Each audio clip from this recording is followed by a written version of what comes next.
There, welcome back. Sometimes you need a list of unique decimal numbers between 0 and 1 to try some functions or some features in Excel. There is a handy function called round. I'll show you immediately how it works. Suppose you want to fill this table with random cells between 0 and 1. Start by highlighting all the cells you want to fill. Type equal round with a pair of parentheses and Ctrl plus enter.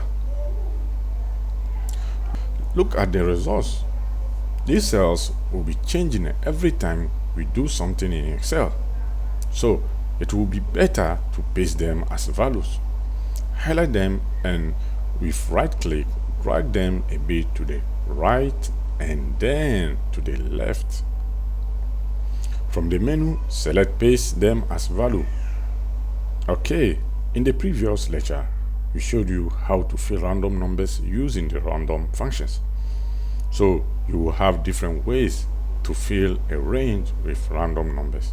Thanks for watching. See you in the next lesson.